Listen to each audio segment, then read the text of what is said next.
Om Jnanatimidandhasya Jnanam Jana Shalakaya Chakshurunmilitam Yena Tasmai Shri Gurave Namaha.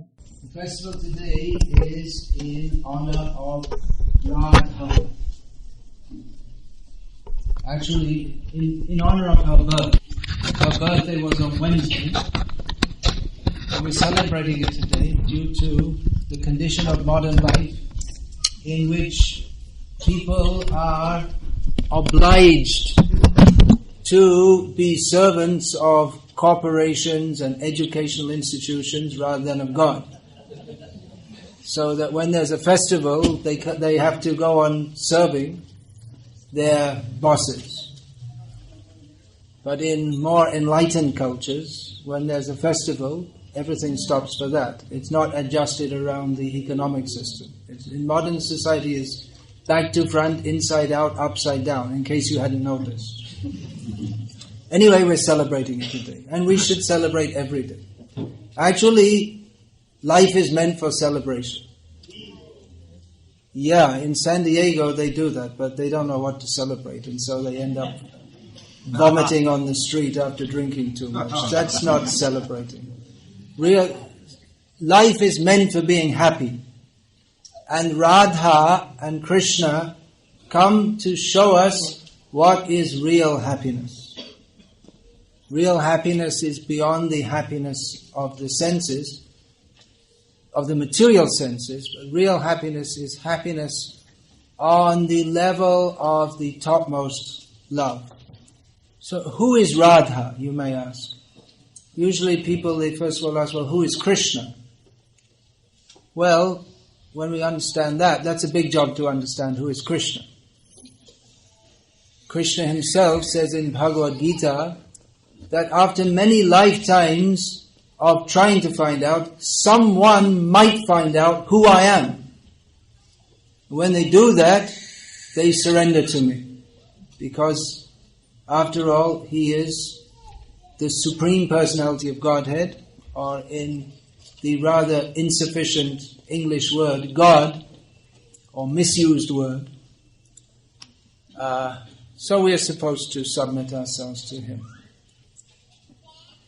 Here is Krishna, and next to him is Radha. Who is Radha? Okay, now we briefly, very briefly, without going through many lifetimes, but we very briefly understood who is Krishna. He's God. He's the supreme controller, supreme beautiful, supreme kind, supreme everything. And who is Radha? Radha is God's girlfriend. Jai. Yes. That's the correct response. Jai means very good. Bravo. So you may think, well, how can God have a girlfriend? Because God is all good. And good people don't have girlfriends. I'm sorry.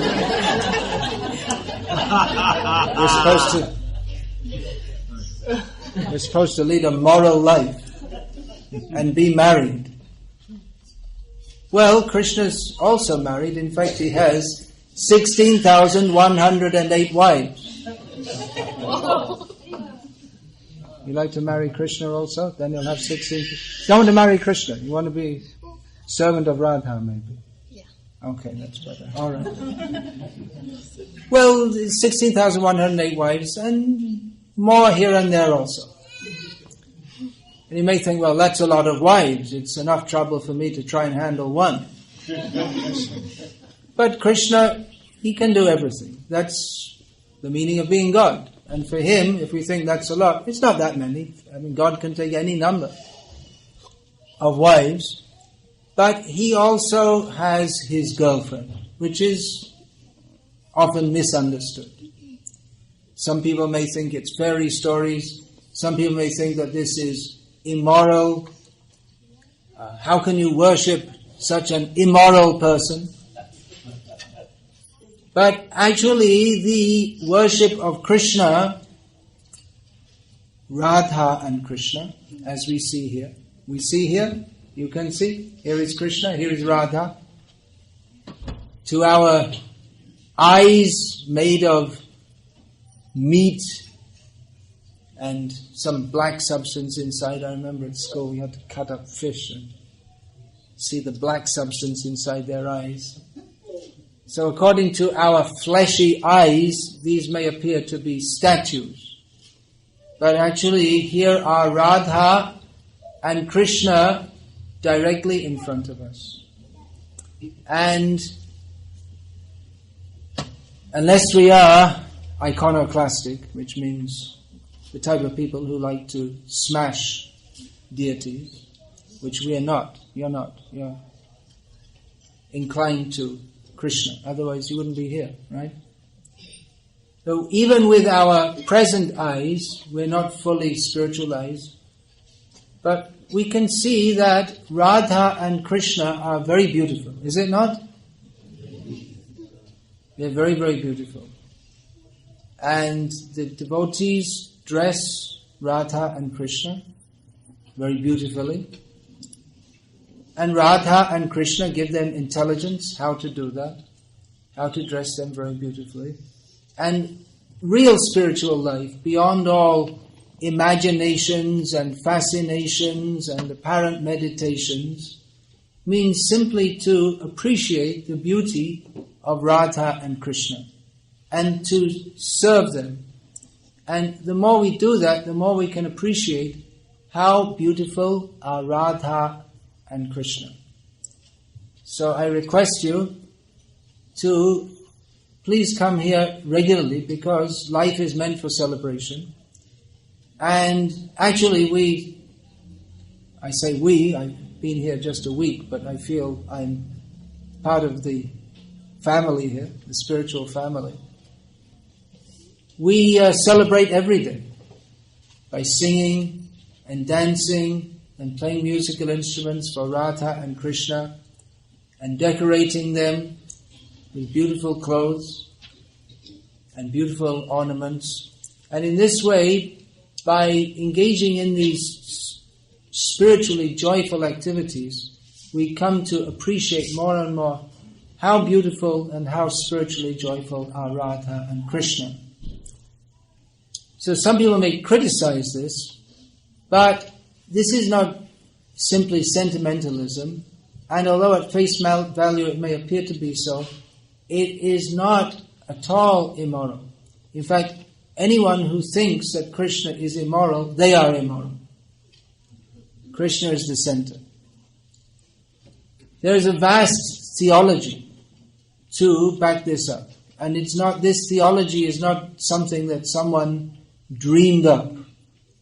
But this is eternal knowledge of Radha and Krishna. Because Radha and Krishna are eternal, we are also eternal. But because we have forgotten Radha and Krishna, we are looking for our own girlfriends or boyfriends. Instead of wanting to serve Radha and Krishna, we try to imitate Radha and Krishna. This is the whole of material life. Now this is backed by a great theology which is revealed to us by Krishna himself in Bhagavad Gita and in Srimad Bhagavatam, which describes the position of Krishna. The 18,000 verses of Srimad Bhagavatam, which are the summation of all Vedic knowledge, they describe Krishna as the source of everything, the maintainer of everything. All that is destroyed through his agencies. He knows everything directly. He's directly and indirectly conscious of everything. It's he who gives knowledge at the time of creation. It's very difficult to understand him, even for greatly spiritually advanced persons. Even they are bewildered by his illusory energy. So in this way there are very elaborate descriptions of Krishna, but in the Srimad Bhagavatam, which is recognized as the topmost literature for understanding Krishna, the Supreme Personality of Godhead, Radha is not mentioned. But those who understand the import of Srimad Bhagavatam, they can understand that Radha is the only subject of Srimad Bhagavatam. This subject is highly esoteric. We don't usually discuss this topic because it's so much liable to be misconstrued. I'm talking a little bit on this subject, even though it's beyond our imagination. Because we're celebrating this festival today, and it's presumed that everyone here has at least some initial faith or tendency to accept these topics. But it is a very esoteric topic, but at the same time, this is the subject to be understood. What subject is there to be understood than that of He who is the supreme controller, the supreme beautiful, the supreme kind, the supreme loving. But that supreme beauty, controlling love, everything is consummate in His relationship with Radha. So this is actually the subject. This is actually the only thing that we should ever discuss.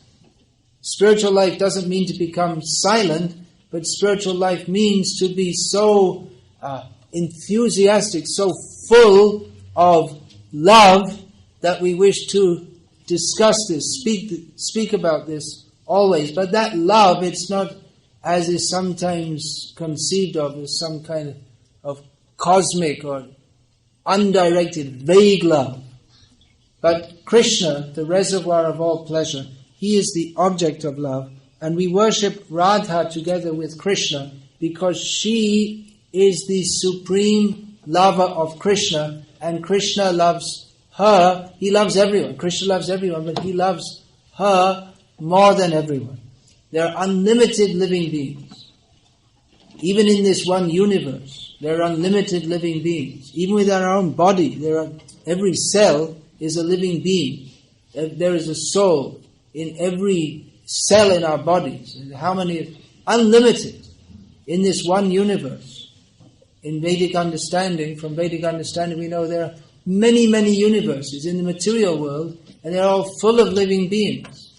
And there's the spiritual world, which is much bigger than the material world. So there are no numbers that can describe how many living beings they are. But all the different living beings have the same basic propensity, which is to love. And that love is supposed to be centered on Krishna. When it's not centered on Krishna, then it gets all messed up. And that's the story of the whole material world. The people, they want to love, but they don't know how to love. And so we get mixed up in friendship becomes mixed with enmity, love becomes mixed with hate, the desire to do good through lack of knowledge of how to causes harm to others. But actually everyone is meant to love. And that love, when it is properly directed, is directed toward Krishna. And when we love Krishna, then we can properly love everyone. So every living being loves Krishna. That is our that is what makes us a living being. That is all our desires, emotions, aspirations.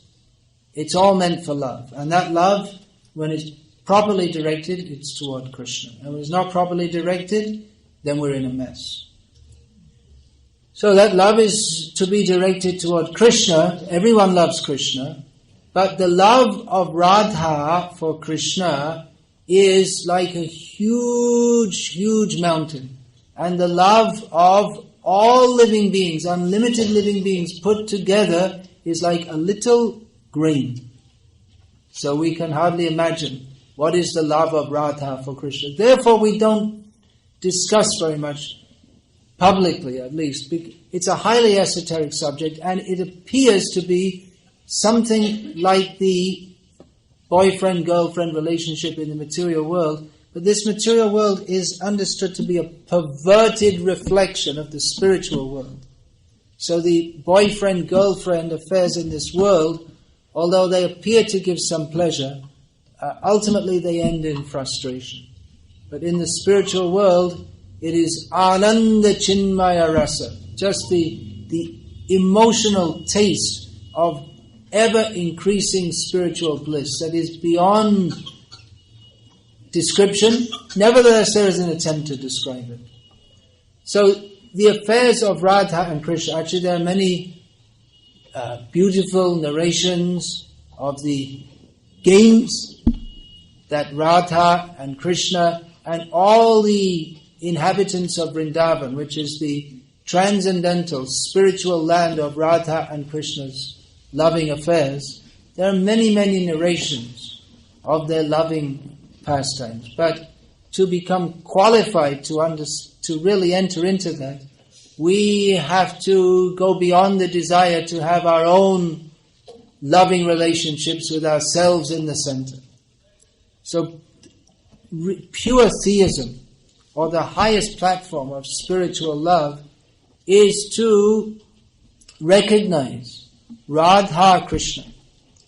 We are known as worshippers of Krishna, but actually we are worshippers of Radha and Krishna, because we cannot properly worship Krishna without worshipping Radha.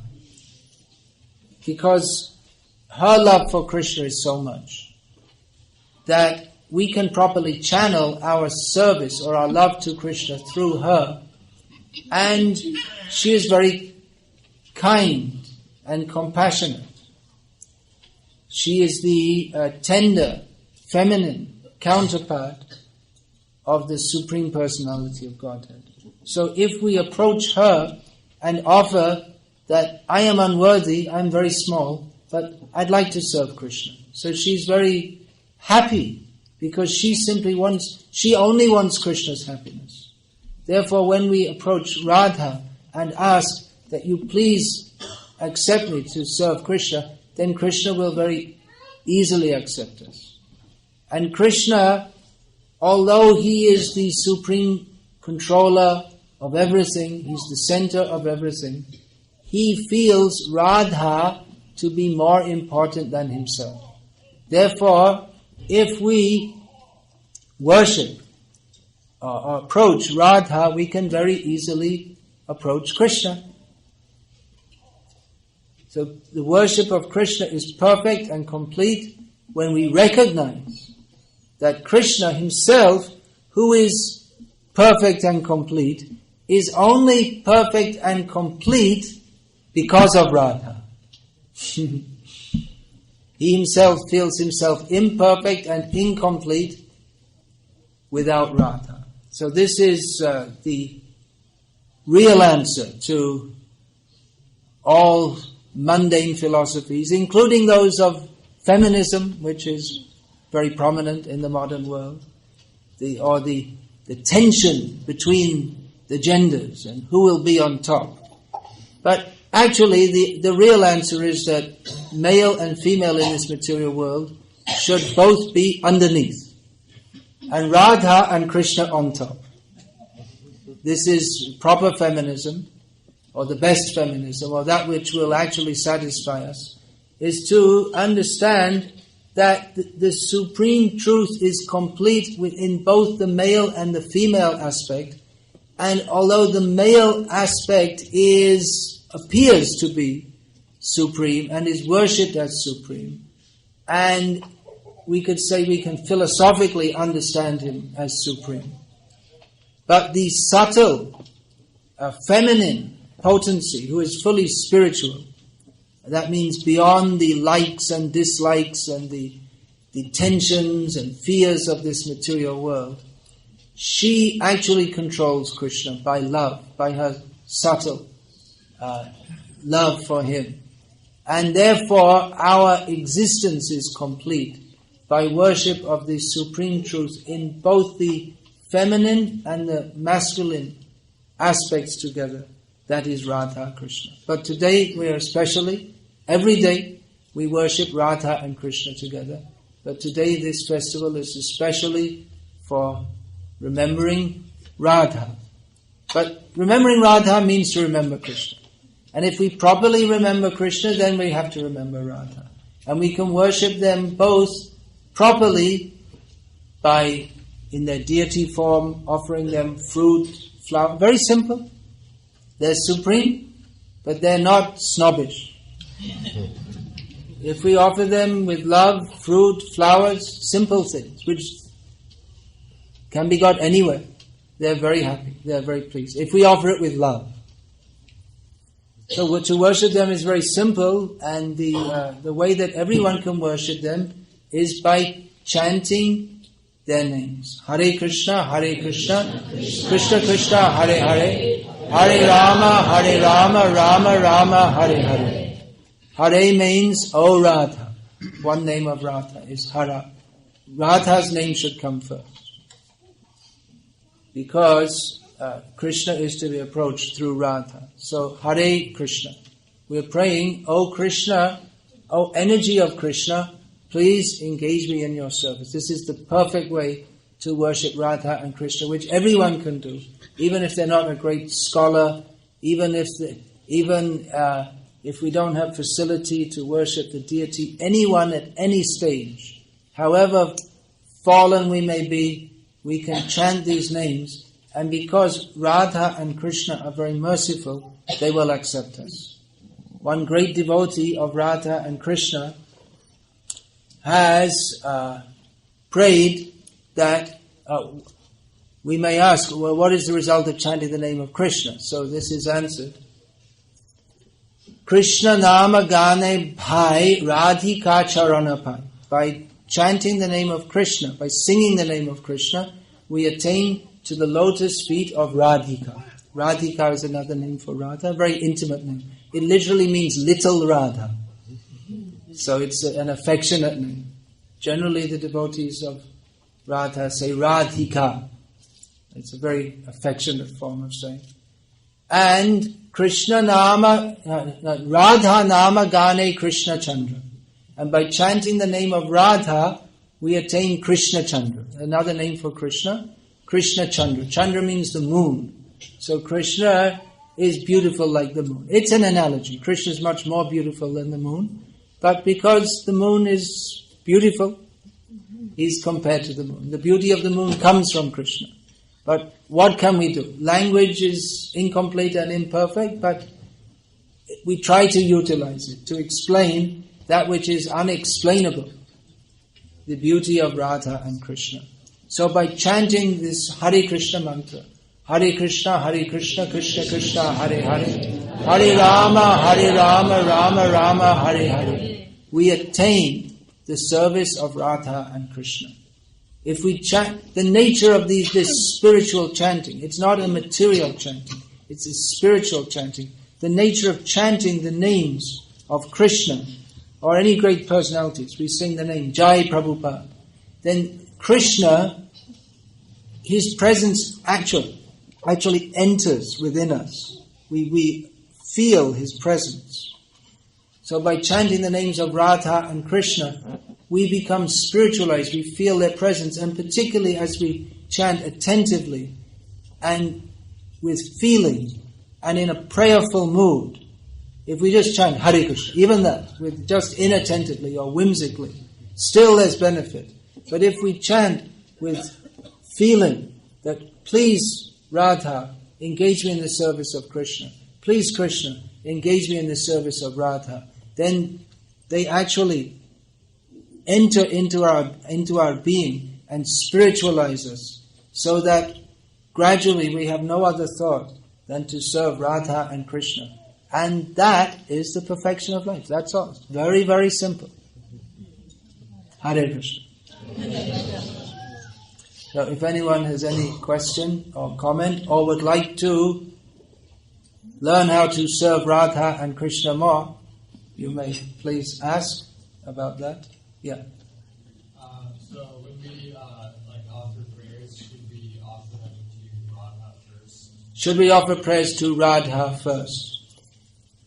Well, prayers can be offered to many persons, but ultimately all prayer is directed toward Radha and Krishna. There is a system. We start with prayers to the Vaishnav, to the Gurus, like this. And then to Chaitanya Mahaprabhu, there's a progression. There's a chain we have to go through. But this chain, it's not like in passing electricity through copper, then gradually, as it goes over some distance, the current will be lost. But when we pray to Vaishnavas, to Gurus, to Chaitanya Mahaprabhu, and gradually go up, actually the current becomes stronger, because in spiritual practice, it's the opposite to the material. So they give us more and more blessings so that we can actually approach. So that we can pray like this. Vandeham Shri Guru Shri Ataf Parakamalam Shri Gurun Vaishnavamscha. Maybe you know this prayer. That begins with offering prayers to the devotees, to the Gurus, and then gradually to Chaitanya Mahaprabhu. Then Shri Radha Krishna Padam, to the lotus feet of Radha and Krishna, and to all their associates. Yeah. Yes. You said one thing we could ask is how we can increase our service. Yeah, how can we increase our service? Well, they can ask you. No, You are the title Srila Prabhupada gave Temple President. No, you're not, the GBC, sorry. Whatever it is, and despite your protestations, you are here as a representative of Radha and Krishna. So I'm saying they can ask you. That's what I said. Please come. Radha and Krishna, who eternally dance in the spiritual world. You can see there's a photograph from the spiritual world. You ever heard of a photograph from the spiritual world? There's one right here. What's God doing? What is God doing? Is He sitting on a cloud cursing everyone? No. He's dancing very happily with Radha.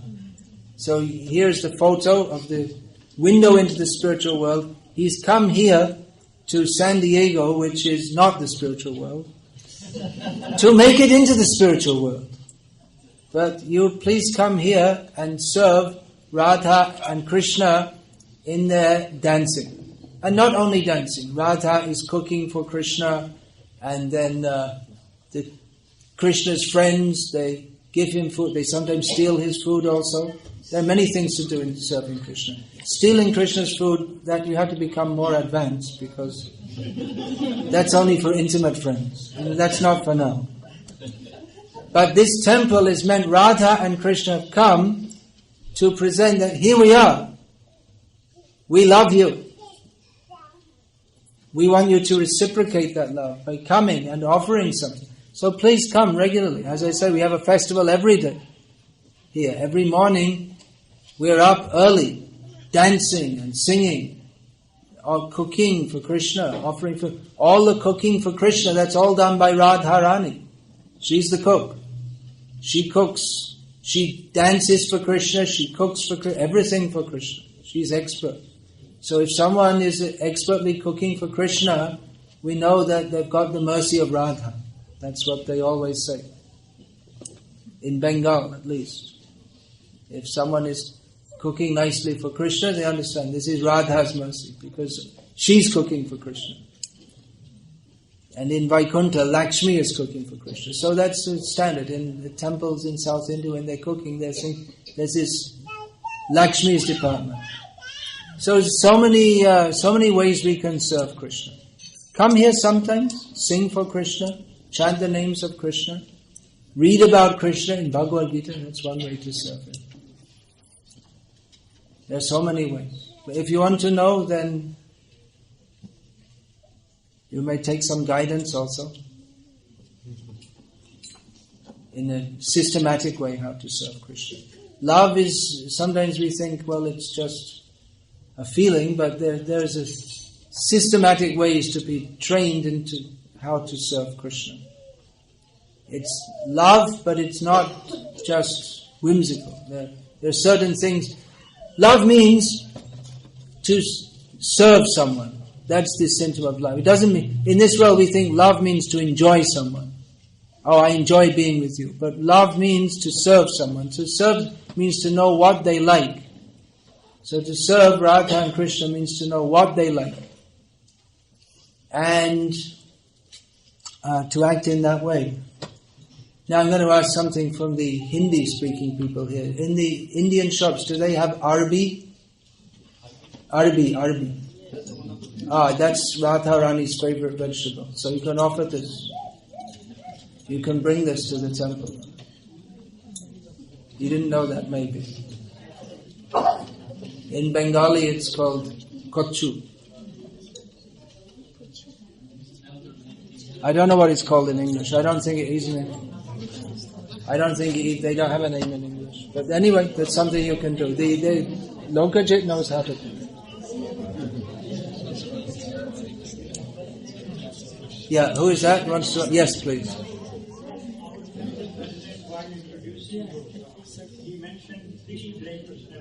Oh, you want to ask him? What's his estimation? There are many great personalities. He mentioned 3. So who are those 3 in your estimation? Everyone's curious.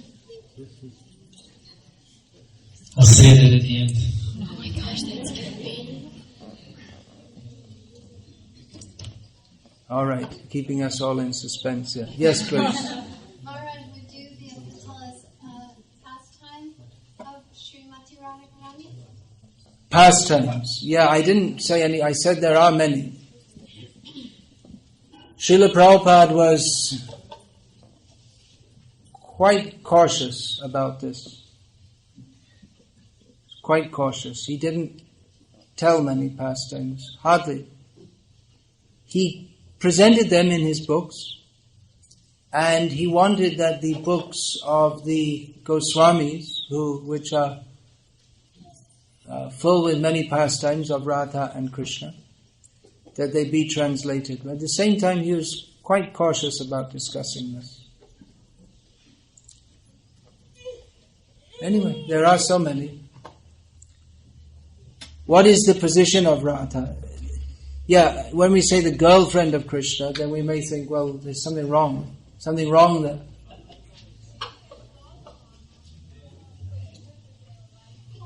Sounds wrong.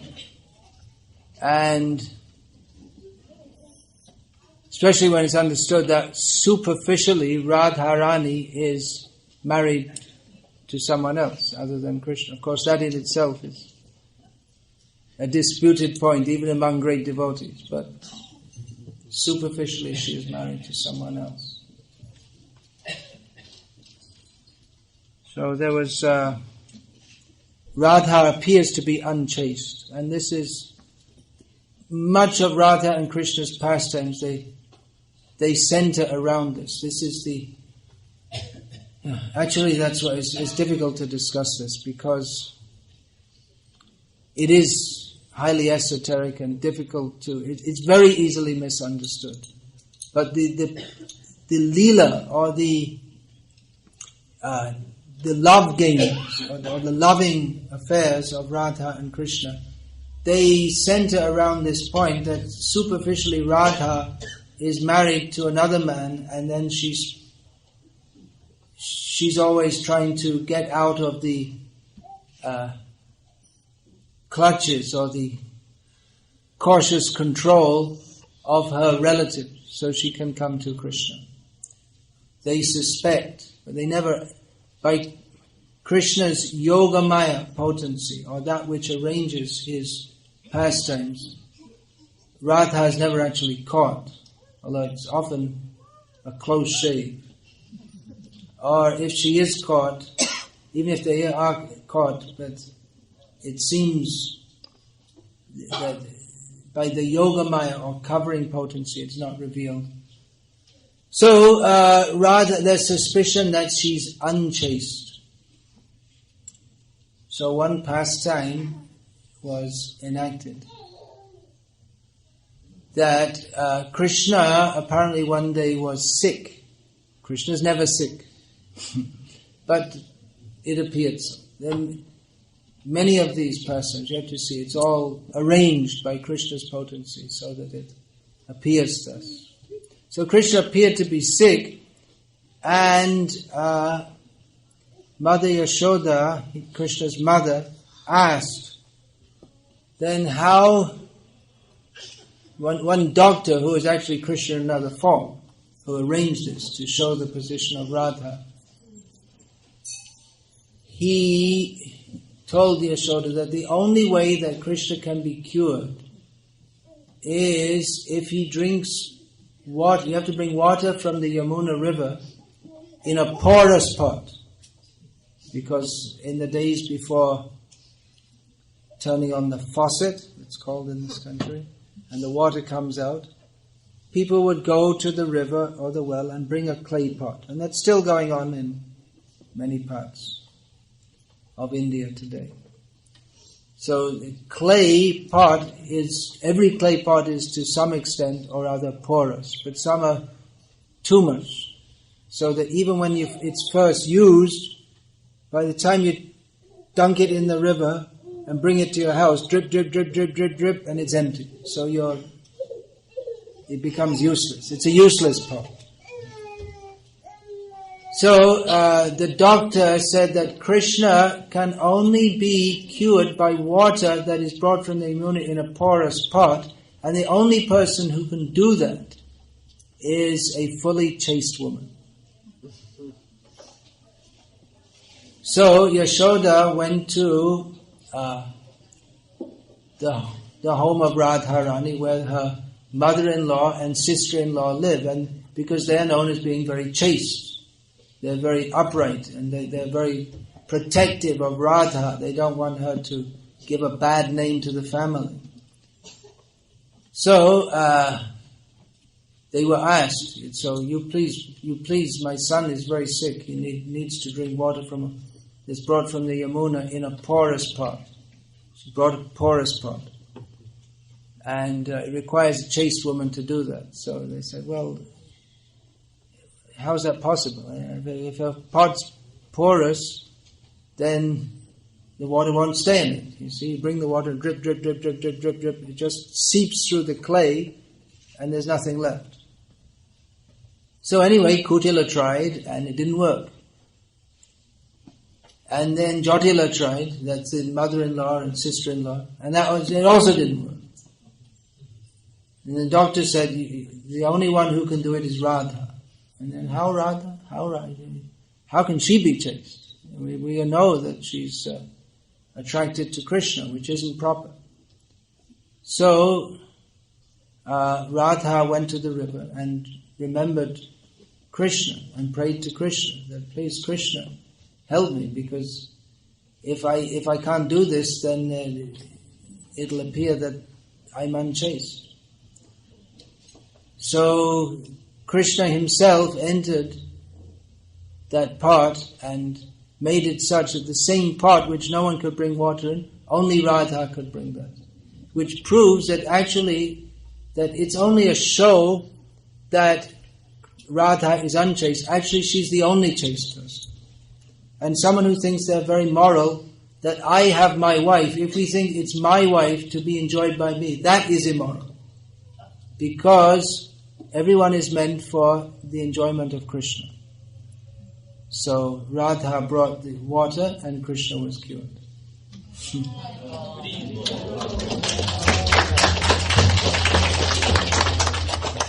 Yes, so anything else? We'll all be cured by Radha. By remembering her attitude of selfless love for Krishna, we will be cured from the disease of thinking that we have anything else to do than to serve Krishna. So I think we'll finish here.